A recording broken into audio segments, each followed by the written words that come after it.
June 11, 1955. A sunny Saturday afternoon in France. Over 250,000 people gathered at the Circuit de la Sarthe for the most prestigious car race in the world. Families sat on picnic blankets. Children climbed on their fathers' shoulders. Wine bottles passed between friends. Nobody knew that in less than 3 hours, more than 80 people would be dead. A country would ban motorsport for 67 years, and racing would change forever. The world was barely 10 years removed from the devastation of World War II. Europe was rebuilding. National pride ran deep. And what better way to show off engineering excellence than through motorsport? 3 legendary teams arrived at Le Mans in 1955, each desperate to prove their country made the fastest cars on Earth. Mercedes-Benz from Germany, Jaguar from Britain, Ferrari from Italy. They brought the most advanced racing machines ever built. They brought the greatest drivers in the world. What they did not bring was any real concern for safety. Racing in 1955 looked nothing like racing today. Drivers refused to wear seatbelts. The thinking was simple and wrong. If your car caught fire, you wanted to be thrown clear, not trapped inside burning wreckage. Fire-resistant suits were not required. Many drivers competed in cotton coveralls or leather jackets. Some even wore wool sports coats. Helmets were flimsy cork and leather contraptions that offered about as much protection as a modern bicycle helmet. The tracks were even more dangerous than the cars. The Circuit de la Sarthe opened in 1923 when racing cars struggled to reach 60 miles per hour or 97 kilometers per hour. By 1955, the fastest machines were hitting 180 miles per hour or 290 kilometers per hour on the straights. But the track had barely changed. The pit straight, where crews refueled cars mid-race, had no barriers, separating the working area from the racing line. Spectators stood just feet from cars, screaming past at triple-digit speeds. The only protection was a 4-foot dirt embankment built 3 decades earlier.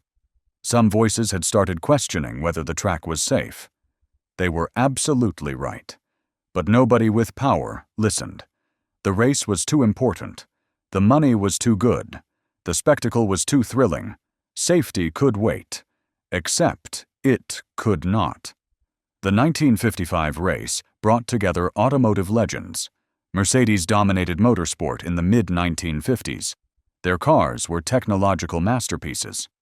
The Mercedes-Benz 300 SLR was essentially a Formula One car with a bigger engine.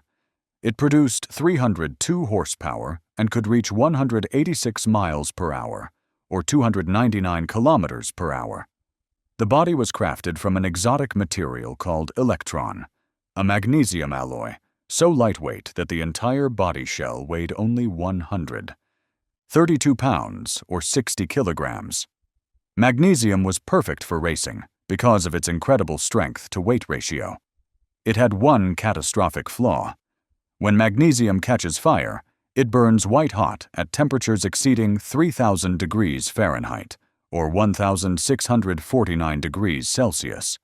Water does not extinguish magnesium fires. Water makes them burn even more intensely. The Mercedes driver lineup read like a Hall of Fame roster. Juan Manuel Fangio, the 43-year-old Argentine champion, was considered the greatest racing driver alive. He would eventually win 5 world championships, a record that stood for 46 years until Michael Schumacher broke it.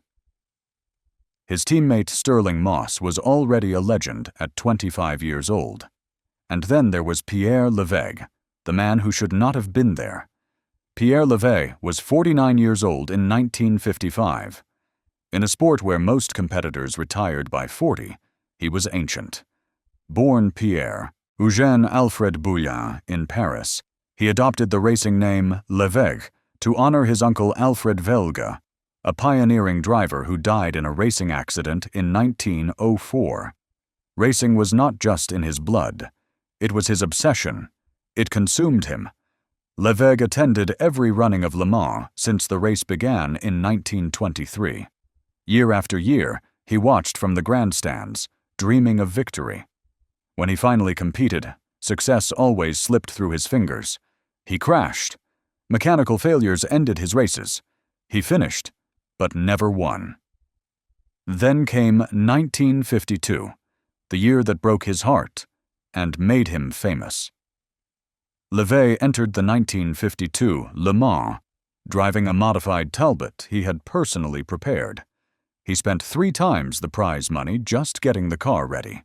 Then he made a shocking decision. He would drive the entire 24-hour race alone without handing the wheel to his co-driver. For 23 brutal hours, Levay drove. He refused every plea to rest. At 2 in the morning, he took the lead. By dawn, he had built a 4-lap advantage. With just 1 hour remaining, victory was finally within his grasp. Then his engine seized. A bolt in the central crankshaft bearing had loosened hours earlier. Metal ground against metal. The engine died. His dream died with it, 1 hour from glory. Levay could barely stand afterward. He vomited violently in his wife's arms. The heartbreak was absolute and crushing. That engine failure allowed Mercedes to win Le Mans in 1952. Their team manager, Alfred Neubauer, felt genuine sympathy for Levay. He made a promise. When Mercedes returned to Le Mans, Levay would have a seat on the team. 3 years later, Neubauer kept that promise. At 49 years old, Levay would drive for the most dominant team in racing, alongside the greatest drivers in the world. This was his final chance at redemption. It would cost him everything. Mike Hawthorne was everything Levay was not: young, handsome, successful, and brash. At 26, the tall blonde Englishman had already beaten Fangio to win the 1953 French Grand Prix. He drove with what observers called something hard, almost brutal in his style. He pushed cars and himself to the absolute limit. Hawthorne was also deeply, almost irrationally patriotic. He openly despised Germans and their cars. He confronted British citizens who bought Mercedes automobiles, demanding to know why they drove bloody Kraut cars. When racing against Mercedes, he told himself, "Damn it, why should a German car beat a British car?"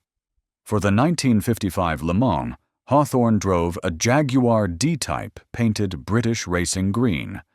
The Jaguar had one crucial technological advantage over the Mercedes: disc brakes. While Mercedes used traditional drum brakes, Jaguar pioneered aircraft-style disc brakes that could stop a car dramatically faster. This edge would become deadly important. The race began at 4 in the afternoon on Saturday. 60 cars lined up along the pit straight. At the starter's signal, drivers sprinted across the track to their cars in the traditional Le Mans start. It was chaotic and dangerous, but it added drama. From the beginning, the race became a fierce battle between Hawthorne's Jaguar and Fangio's Mercedes. For 2 hours, they traded positions back and forth, setting 10 new lap records. Hawthorne was faster through corners. Fangio was faster on straights. They pushed each other harder and harder. Levay, driving the number 20 Mercedes, could not keep pace with his younger teammate Fangio or rival Hawthorne. He ran in 6th place, a lap behind the leaders. But he was still racing, still chasing that dream that had consumed 32 years of his life. The clock read approximately 6:26 in the evening. The sun remained high. The crowd packed deep along the pit straight, 20 to 30 people standing shoulder to shoulder. Some stood on chairs and tables, for better views. Many had been drinking wine and eating since early afternoon. The atmosphere was festive and relaxed. Hawthorne was approaching his pit for a scheduled stop. His team needed to refuel the Jaguar and hand the car to his co-driver, Ivor Bueb. He came screaming down the pit, straight at over 150 miles per hour, or 241 kilometers per hour. Just ahead of him was Lance Macklin, a 35-year-old British driver in a smaller, slower Austin Healey. Macklin knew he could not compete with the leaders. His job was simply to finish the race and stay out of the way of faster cars. He moved right to let Hawthorne pass. What happened next took less than 5 seconds. 5 seconds that killed more than 80 people. Hawthorne passed Macklin on the left, then cut sharply back to the right and slammed on his brakes to enter his pit. His Jaguar's disc brakes hauled the car down with stunning efficiency, far more stopping power than Macklin had ever encountered.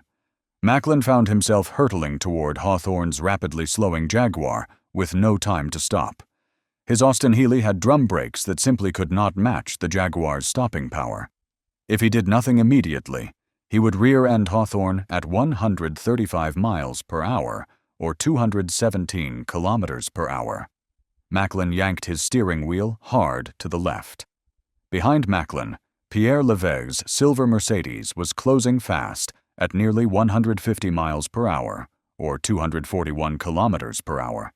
Leveg may have been checking his mirror. His teammate Fangio was right behind him. He may not have seen Macklin's sudden swerve until too late. Macklin's Austin Healey had sloping, tapering bodywork at the rear. When Leveg's right front wheel struck the left rear corner of Macklin's car, it rode up that slope like a ramp. The Mercedes launched into the air. Leveg's car went airborne at approximately 125 miles per hour, or 201 kilometers per hour. It sailed over the protective dirt embankment that was supposed to keep spectators safe. The car rolled end over end through the air. Then it hit the ground in the middle of the densely packed crowd. What happened when the Mercedes landed defies adequate description. The car struck a concrete stairwell and disintegrated with the force of a bomb. The engine block, radiator, and front suspension, the heaviest components of the car, were ripped from the chassis and sent hurtling into the crowd at over 150 miles per hour, or 241 kilometers per hour. The hood of the Mercedes spun through the air like a giant metal disc. Contemporary reports described it with horrifying precision. The hood decapitated tightly jammed spectators like a guillotine. The engine and front axle cut a swath like an artillery barrage, one reporter wrote. An eyewitness described how the 10 by 40-foot area where spectators had been standing became a clear patch with lots of bits. At least 50 people died instantly. Many were killed before they even understood what was happening. 14 people were decapitated by flying debris. Bodies were torn apart. Families were destroyed in the time it takes to blink. Then the fire started. The rear fuel tank of Leveg's Mercedes ruptured on impact, spraying gasoline everywhere. The fuel ignited immediately, which would have been catastrophic enough. But the car's body was made of magnesium alloy. When flames reached that metal, something far worse happened. The magnesium burst into white-hot flames. Fire shot into the sky. Burning embers of molten metal rained down on the crowd. The temperature reached over 3,000 degrees Fahrenheit, or 1,649 degrees Celsius, hot enough to melt steel. Fire marshals rushed to the scene with their extinguishers. They did exactly what their training taught them. They sprayed water on the flames. It was the worst possible response. When water hits burning magnesium, a chemical reaction occurs. The water molecules break down into hydrogen and oxygen. Hydrogen is highly flammable. The fire exploded with renewed fury. Burning debris scattered even farther into the fleeing crowd. Pierre Leveg was thrown from his car during the disintegration. He died instantly when his skull struck the ground. His body lay beneath the burning wreckage for too long before a gendarme finally covered it with a banner. The fire burned for hours. Smoke was visible for miles. And incredibly, impossibly, the race continued. Race director Charles Faroux faced an impossible choice. More than 80 people were dead or dying. Over 120 were injured. The worst disaster in motorsport history had just unfolded in front of 250,000 spectators. Should he stop the race? Faroux decided no. His reasoning, though it seemed heartless at the time, probably saved additional lives. If he stopped, the race immediately, 250,000 people would try to leave at once. Their cars would clog every road for miles in every direction. Ambulances racing to local hospitals would not be able to get through. People who could have been saved might die in traffic. By keeping the race going, Faroux kept most spectators in their seats. The roads stayed clear. Ambulances could move freely. The decision was ghastly but logical. So, the race continued. Jaunty accordion music kept playing over the public address system. No announcement was made about the scale of the tragedy. Radio listeners at home learned about the deaths before most spectators at the circuit knew what had really happened. The burning wreckage of Leveg's Mercedes sat atop the embankment, clearly visible to drivers as they screamed past lap after lap. The body of the 49-year-old Frenchman lay beside it. And the race went on. Lance Macklin's Austin Healey spun backwards through the pit area after the collision. His car struck a policeman, a photographer, and 2 race officials.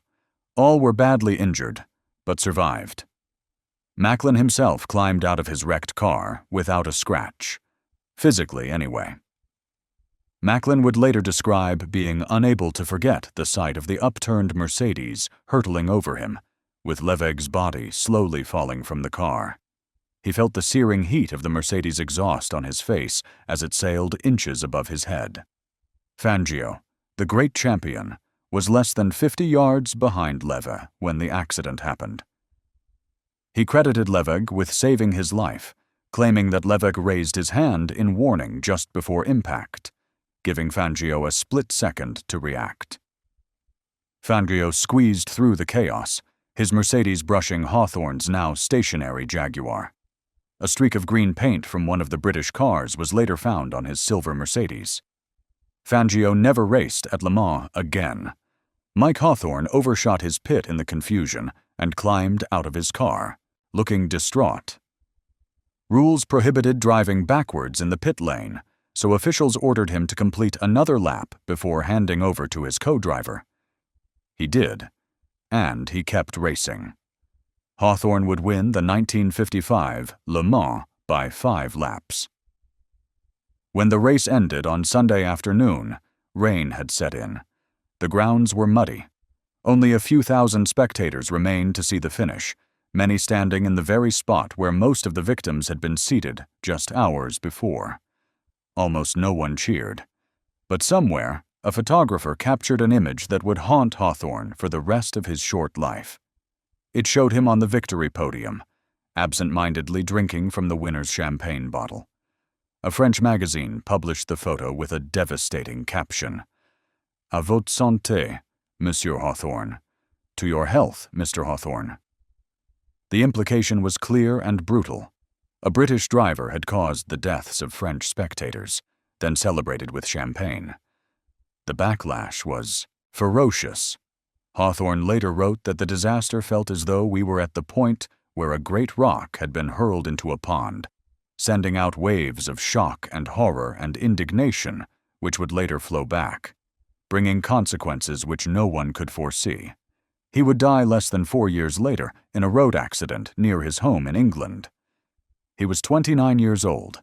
In a final dark coincidence, he crashed while overtaking a Mercedes-Benz. If you are enjoying this deep dive into one of racing's most important and tragic moments, please consider subscribing to our channel. We bring you detailed automotive history that goes beyond the surface, exploring the stories that shaped the cars and racing we know today. John Fitch was supposed to be in that Mercedes. The 37-year-old American was Pierre Leveg's co-driver. At 6:26 in the evening, he was supposed to take over the car at the next pit stop. Instead, he was standing behind the pits, having a cup of coffee with Leveg's wife, Denise. When they heard the explosion, Fitch told her to wait. "I will see what has happened," he said. He found chaos.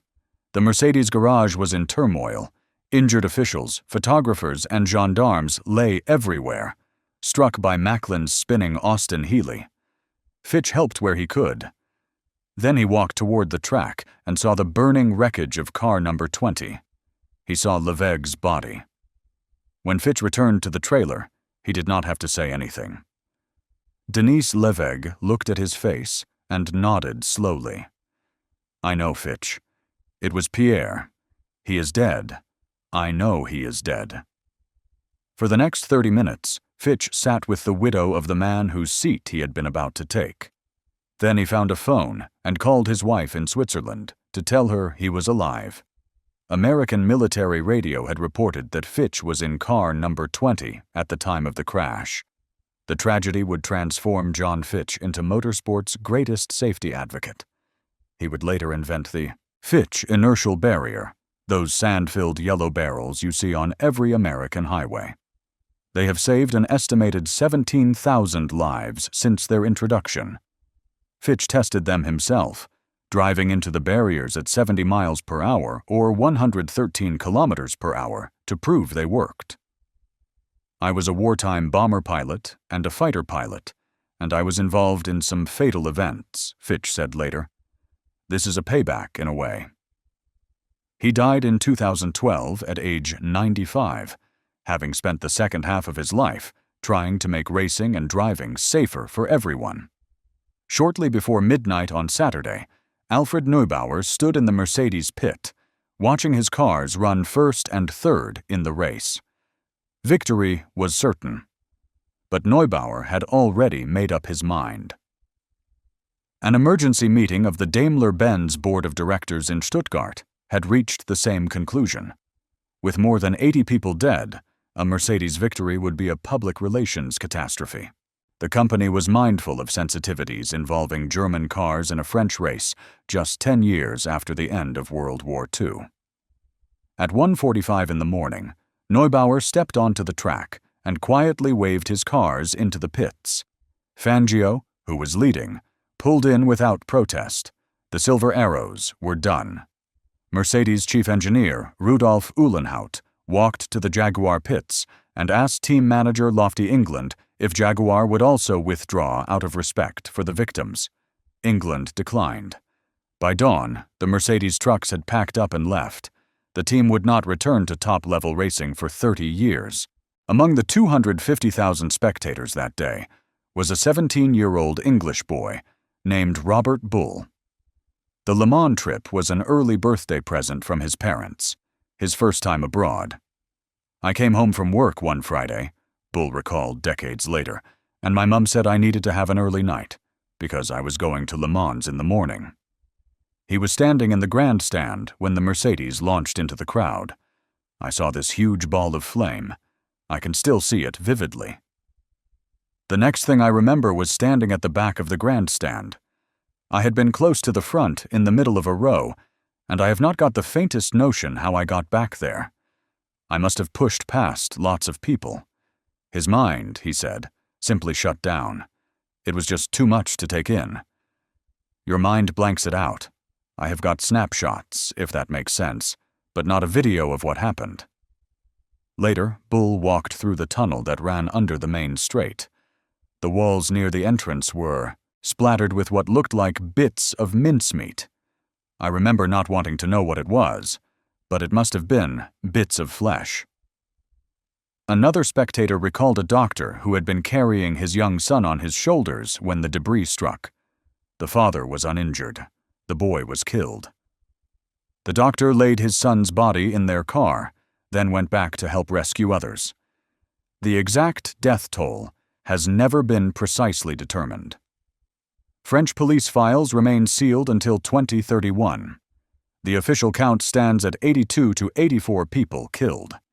83 spectators plus Leva, with some uncertainty about whether additional victims died later from injuries.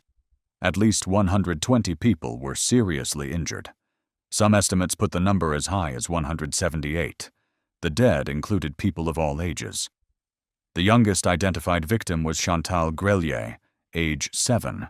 The oldest was 53. Most were French, though victims also came from Belgium and Britain. 2 young Englishmen, Jack Diamond, 24, and Robert Loxley, 24, were among the dead. Loxley had been celebrating his birthday at Le Mans. Among the dead were couples, Donatien and Josette Gouraud from Mousillon. Jean-André and Denise Audebert Las Rochas from Paris. Entire families were destroyed in seconds. One victim, Constant Gandon, was a baker who was not even a racing fan. He had only come to Le Mans because he agreed to drive some friends to the race. In the days following the disaster, the shock spread worldwide. Countries scrambled to respond. France immediately banned all motorsport.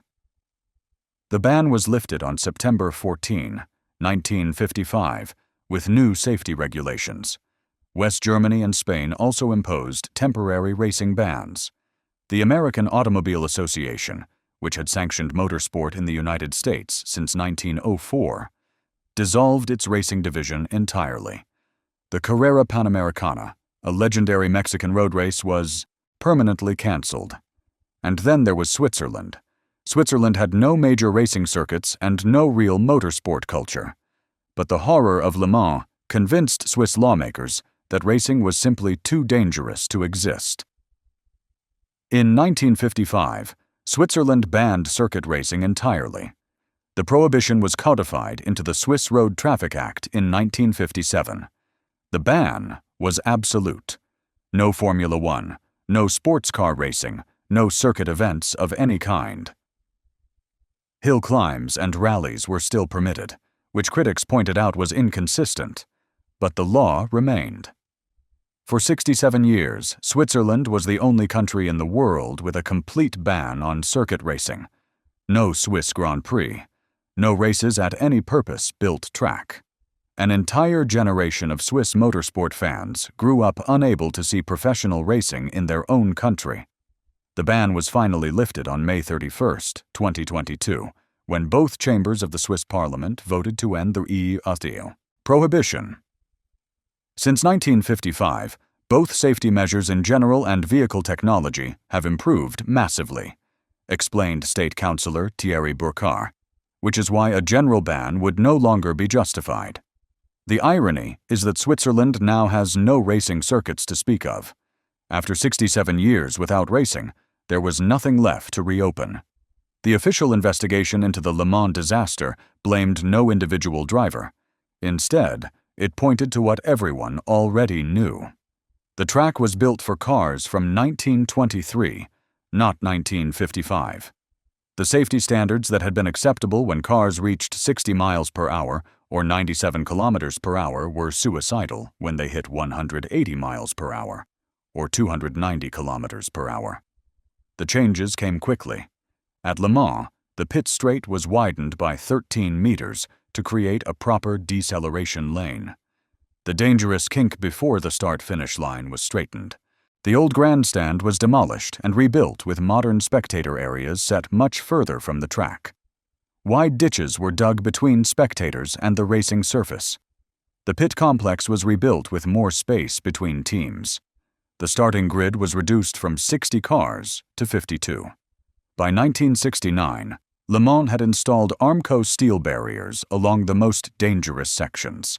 By 1971, 16 years after the disaster, a proper barrier wall finally separated the pits from the track.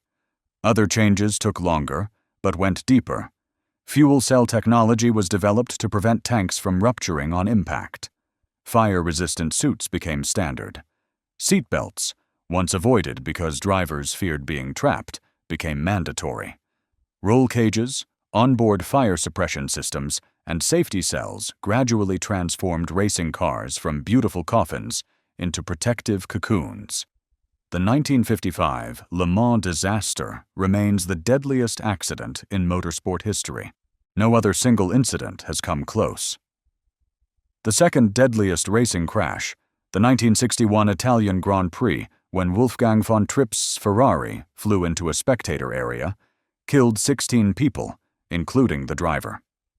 Le Mans killed more than 5 times as many. The disaster marked what historians call the end of an age of innocence in racing.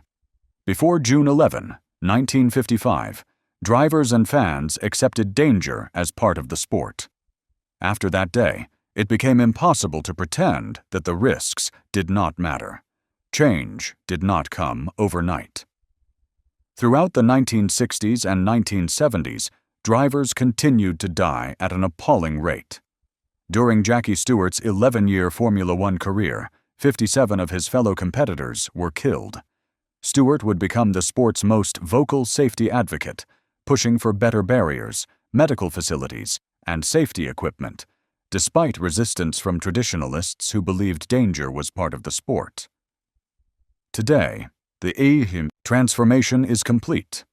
Formula One has seen only one driver fatality since 1994, Jules Bianchi, who died in 2015 from injuries sustained in a crash the previous year.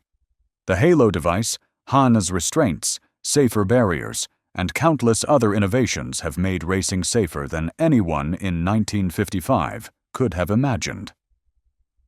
All of it traces back to that terrible Saturday afternoon. Pierre Levey has largely been forgotten by motorsport history. He never won Le Mans. He never stood on a podium. His name is not attached to any corner of the Circuit de la Sarthe. There is just a simple black stone near the crash site with 4 words. In Memoriam 11, Juin 1955. His funeral was held 3 days after the race at Père Lachaise Cemetery in Paris. The church was packed with family, friends, drivers, journalists, and photographers. In the decades since, debate has continued about what really happened in those final seconds. Was Levey distracted? Did he fail to see Macklin swerve in time? Or was he simply a 49-year-old man whose reflexes were not quite fast enough anymore? What we know for certain is this. Fangio claimed Levey raised his hand to warn him of danger in the split second before impact. If that is true, and Fangio went to his grave believing it, then Levey's final act was to save the life of another driver. The man who spent his entire life chasing glory at Le Mans became a hero in the moment of his death, not by winning, but by warning. The 1955 Le Mans disaster taught motorsport several brutal lessons. First, safety cannot be an afterthought. The Circuit de la Sarthe was designed for an era that had passed. Track owners, race organizers, and governing bodies had failed to keep up with technology. That failure cost 80 lives. Second, materials matter. The magnesium body of the Mercedes 300 SLR was a marvel of engineering, incredibly light and incredibly dangerous. The electron alloy that made the car so fast also turned it into an inferno that could not be extinguished with water. Racing learned to balance performance against catastrophic failure modes. Third, proximity kills. Spectators in 1955 stood feet from cars traveling at 150 miles per hour, or 241 kilometers per hour. The only protection was a dirt mound built when cars were half as fast. Modern circuits put fans hundreds of feet from the track, behind multiple layers of barriers, catch fencing, and energy-absorbing materials. Fourth, crisis response saves lives. Charles Faroux's decision to keep the race running, though it seemed monstrous, probably prevented additional deaths by keeping roads clear for emergency vehicles. Sometimes the humane choice and the right choice are not the same. Every year, the Automobile Club de l'Ouest, the organization that runs Le Mans, holds a ceremony at the memorial on the pit straight. Flowers are laid. Prayers are said. The victims are not forgotten, even if their names have faded from public memory. In 2024, filmmaker Quentin Ray released a documentary about the disaster. His interest was personal. His uncles Claude and François Ray were among the dead. His grandfather, their father, attended Le Mans with his sons that day, but would never speak of what happened. Some wounds do not heal. The 1955 24 Hours of Le Mans finished at 4 in the afternoon on Sunday, June 12. Mike Hawthorne and Ivor Bobe were declared winners in their Jaguar D-Type. They had covered 2,569 miles at an average speed of 107 miles per hour, or 172 kilometers per hour. Nobody celebrated. The weather had turned cold and gray. Rain fell on the muddy grounds. Most of the spectators had long since left. Those who remained watched in silence as the checkered flag fell. Hawthorne would win the Formula One World Championship in 1958, Britain's first. He retired immediately afterward, saying he had lost too many friends to racing. 3 months later, he was dead. Mercedes would not return to top-level motorsport until 1985. When they did win Le Mans again in 1989, 34 years after the disaster, it was their first victory since that awful day in 1955. The Circuit de la Sarthe is unrecognizable now. The pit straight where Pierre Levège died has been rebuilt multiple times. Modern spectator facilities sit far from the track, protected by barriers and fencing that would have seemed like paranoia in 1955. The 24 Hours of Le Mans continues every June. It remains one of the greatest races in motorsport, a test of endurance and engineering that draws fans from around the world. But once a year, they stop to remember. They lay flowers at a simple memorial. They think about a sunny Saturday afternoon, when the cars were fast and beautiful, the crowds were thick and joyful, and the world was about to learn that some prices are too high to pay. 84 people went to see a race. They never came home. Pierre Levège spent his whole life chasing a dream. He caught it for a moment, flying through the air in his silver Mercedes, suspended between the track and the sky, before it killed him and everyone in his path. The day that motorsport changed forever started like any other race day. It ended with a lesson written in blood. Speed without safety is just another way to die. And yet we still race. We still push machines and drivers to their limits. We still crowd into grandstands to watch cars scream past at impossible speeds. The difference now is that we remember. We remember Pierre Levège and the 83 spectators who died with him. We remember Lance Macklin, who survived and never forgot the sight of that silver car flying over his head. We remember John Fitch, who transformed his grief into barriers that saved 17,000 lives. We remember Mike Hawthorne, who won the race he never wanted to finish. We remember so that we never have to learn those lessons again. The 1955 Le Mans disaster was not the end of dangerous racing, but it was the beginning of the end. The moment when the sport finally understood that death is not a feature, but a failure, that protecting lives matters more than shaving seconds, that no trophy is worth a child's life. 84 people taught us that. The least we can do is remember. Before you go, if you found this story as powerful and important as we did, please subscribe to our channel. We are committed to telling the stories that shaped automotive history, the triumphs and the tragedies that made racing what it is today. Your support helps us continue bringing these in-depth documentaries to light.